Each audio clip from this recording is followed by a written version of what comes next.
Well, sila nandito sa atin. Siyempre, pag mag-aaresto sila ng tao, wala naman silang power to arrest.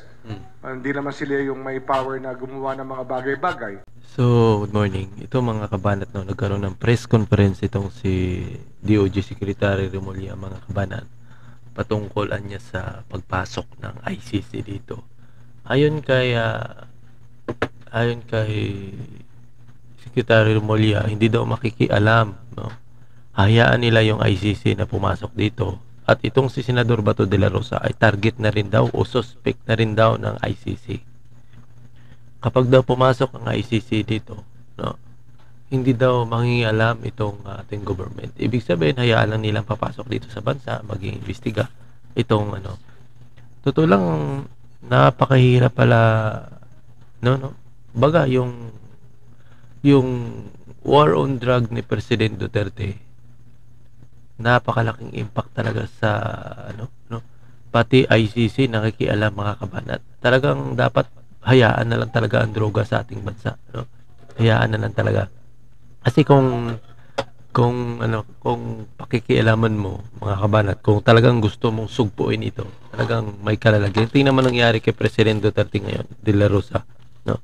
Kasi sabi ito sa press conference ni DOJ Secretary Remulla, lahat daw ng involved sa war on drug ni President Duterte, yung mga high ranking, ay talagang mananagot sa ICC. No? Parang hindi ko talaga mag-get kung sino ba talaga yung nagtutulak nito para makulong itong sila ni President Duterte at Bato de la Rosa. Samantala, ginawa lang naman talaga nila ang kanilang trabaho. Ako, wala akong nakitang masama dong ginawa nila ni President Duterte, dahil yun gusto nilang subuin yung droga. Normal, no? May mga talaga sa part naman ng kapulisan na namatay na nakipaglaban dito sa droga, hindi naman kinokondena nitong mga ICC na ito, kundi doon na sila nakapokus doon sa biktima ng war on drug. Kumbaga, yung mga sa part na sila nung nasawi ng mga lumaban sa ating kapulisan. So, yung mga pulis na nasawi, hindi naman nila pinagtanggol itong mga ICC. Yan ako. Talagang minsan nagkaroon ako ng pag-iisip, ano ba itong ICC na ito? Ano ba ito? No? Minsan, hindi maiwasan Parang pumapasok na lang sa isip mo, ito bang mga ICC na ito? Alin bang sumusuport ba ito sa sa mga malalaking, alam nyo na, no? Kasi, di ba? So, panoorin nyo itong press conference ni Secretary Remulla, mga kabanat. Yes, wala na. So, next topic na. Bogo pa. Oh. May update po sa trafficking charge against Alice Go. And meron po bang intel yung DOJ or NBI kung nasaan po siya ngayon? Skip natin konti, ha? Sa ngayon, same update mula dun sa huling update. August 6 ang Rogas po ulit from Radyo Pilipinas. About ICC, kahapon po kasi ay meron pong statement si OSG Minardo Guevara na papayagan na po ang ICC na makapasok, pero ang gobyerno ay hindi pa rin po makikipagtulungan. Ano po ba talaga ngayon ang posisyon ng ating pong pamahalaan tungkol dito? Ang sinasite kasi ni Soljan Guevara, yung principle of comity, which we all adhere to, na yung mga international bodies igagalang natin in every way possible. Ginagalang natin as existing bodies that do well for the world, no? Kaya sila magkakasama. So the principle of comity dictates that we're friendly to them, or we do not block anything legal that they're doing. Pag illegal na ang ginagawa nila, then of course, we will not tolerate that if it violates our laws. But as long as they do not violate our laws, we allow them to exist in our country. Sir, just to clarify, ano po yung legal at illegal na hindi dapat nilang gawin? Well, sila nandito sa atin. Siyempre, pag mag-aaresto sila ng tao, wala naman silang power to arrest. Hindi naman sila yung may power na gumawa ng mga bagay-bagay. Pag nag-usurp sila ng power, yon, may problema tayo.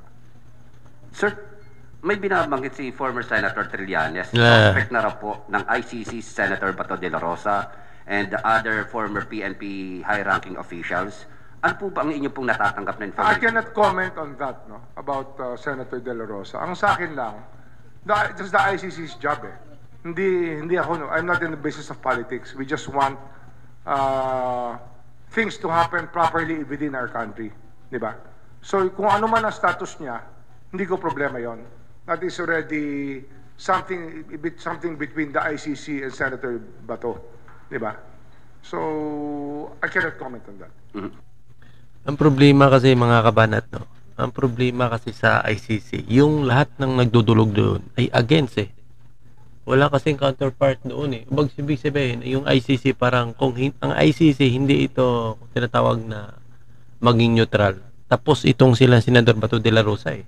Kasi nakikita natin itong ICC parang one-sided eh. Tila kumbaga eh parang suportado yung pinagbabawal na gamot, di ba? Pero yun, opinion lang ha. Diba? Parang yun ang kita ko kasi focus sila dito sa mga halimbawa yung sila ni Trillanes na nag-ano doon na wala namang malasakit, no? Sa ipinagbabawal na gamot, ibig sabihin yung mga ano, at saka kung titingnan mo yung mga, di ba, nagkaroon ng war on drugs si President Duterte, marami talaga doon kinasuhan ng mga pulis at until now nakulong nga eh. So ano pang hinahabol? Ang gusto kasi ng mga ano na ito, ang ilat talagang gusto nilang hulihin. Itong si President Duterte, yung talagang target nila. Gusto nila kasi i-ano yung ano nasa taas. Yun ang masaklap. Kaya pag natagumpay sila mga kabanat dito, sa sunod ng mga presidente ay takot ng pakikilaman itong war on drug. Yan ang strategy ngayon nila. Strategy ng malalaking mga sindikato, mga kabanat. Gagamitin yung ano, kapag nagtagumpay ito mga kabanat, darating ang panahon, wala nang makikialam diyan sa war on drug. Kumbaga, yung droga, hayaan lang nila kasi alam nila kung pagkapakialaman nila yan, ay may kalalagyan sila kasi susumbong sa ICC. Yun ang nakakatakot dito mga kabanat. Kung wala akong nakikita.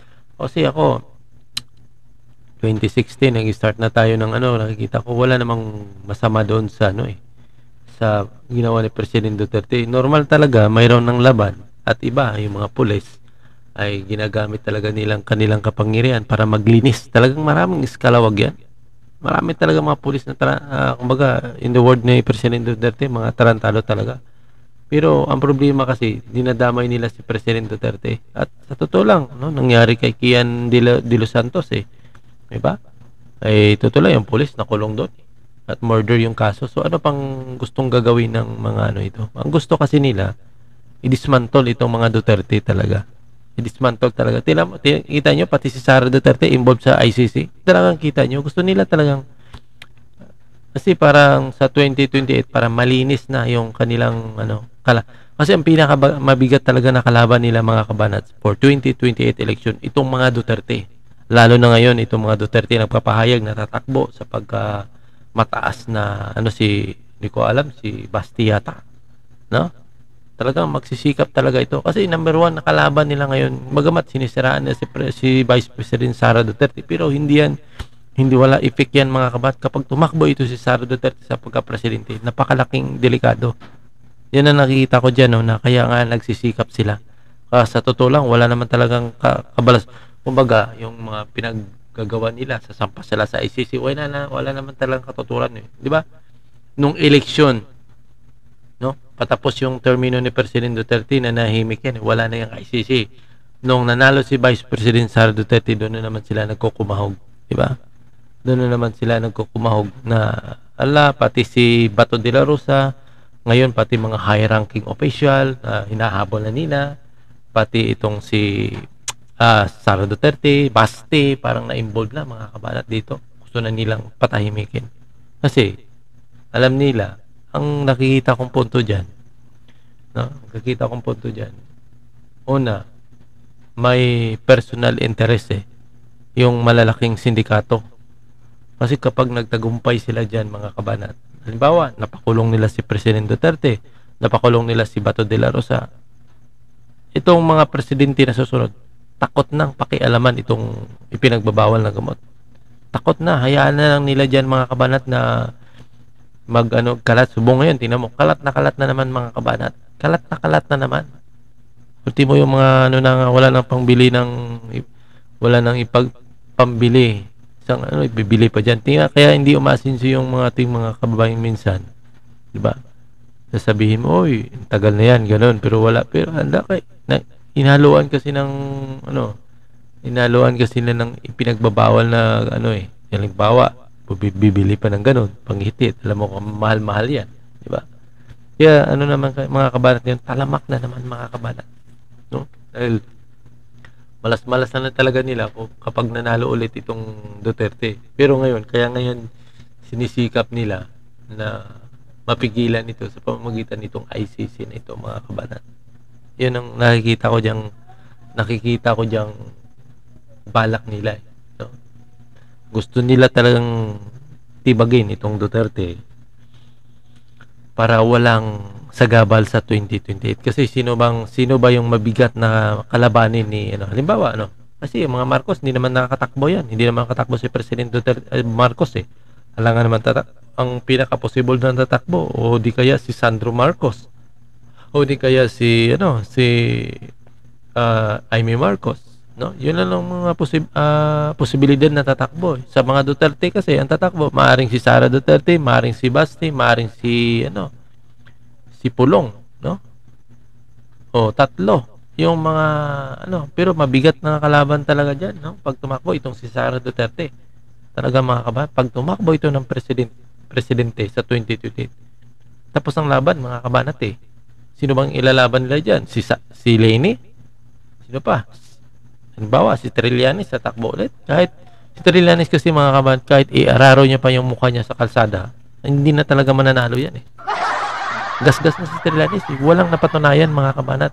Ingay ng ingay lang. Ika nga parang lata siyang walang laman na hinihila sa kalsada, napakaingay na wala namang nagawa. Hindi naman pinagagawa niya, puro ICC. Walang ambag sa bansa mga kabanat ang ginagawa niya. 'Di ba? Bagkus ang ginagawa ni Trillanes na pag sa ICC, parang tinatakot niya ang mga susunod na mga presidente na wag nang galawin itong war on drug. Wag nang galawin itong ipinagbabawal na gamot. 'Di ba? Parang ganoon ang gustong palabasin itong pagpasok nila sa ICC. 'Di ba? Kasi kung talagang lagyan mo ng sentido común, ang war on drug ni President Duterte, maraming natutulungan doon, maraming nagsasabi talagang na malaking impact 'yun, maraming mga nagbagong buhay talaga, no? Nagbagong buhay talaga na dati mahilig talaga, ngayon takot na. At saka yung war on drug, marami naman talagang nasawing mga pulis doon. Diba? Dapat hindi lang yung titingnan itong mga ICC na ito, yung sa part ng nasawi, at titingnan din nila sa part ng ng mga kapulisan na nabawian ng buhay dahil dito mga kabanat. So yun, no? Yun ang ating video at hindi ko na itutuloy ito, baka makapirate. Ang kinukuha ko lang yung ICC na maring si De La Rosa ay yun nga kumbaga subject na wanted na daw, yun sabi ni Trillanes. Yung Trillanes talaga wala talaga ito no? Wanted na daw rin siya. Wanted, ano yan? Dala mo na mga kabahat sa next video.